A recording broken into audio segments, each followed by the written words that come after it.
Hey, and welcome. Today we're going to be talking about tab stops.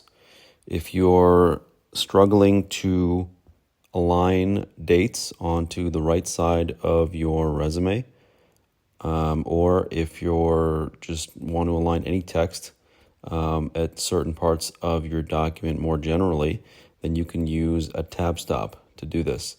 A tab stop is like an invisible marker that tells the text where to align. If you're using Microsoft Word, which I am here, I'm going to show you how to do it. It's actually pretty easy. So the first thing you want to do is click the View tab and make sure that your ruler is visible. And this is the ruler at the top of the page. The next thing you're going to want to do is click anywhere on the ruler, and you're going to see a small arrow. Here it's pointing right, and that is the tab.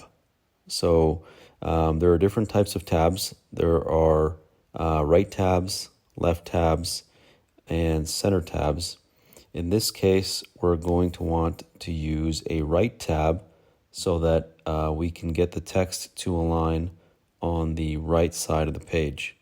So the way we do that is we click on this little icon here in the top left corner, and we're gonna stop when we see this little arrow that's pointing to the left, but it's actually called a right tab. Okay, so we're gonna get this one out of here, and then we're gonna go back and click anywhere on the ruler to create the tab, and then all we're gonna do is drag the tab all the way to the end, like so.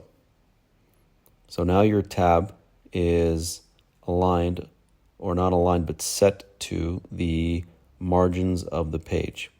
So now when I go back to my text and then I click the tab button on my keyboard, it aligns with where the tab is on the edge of the page.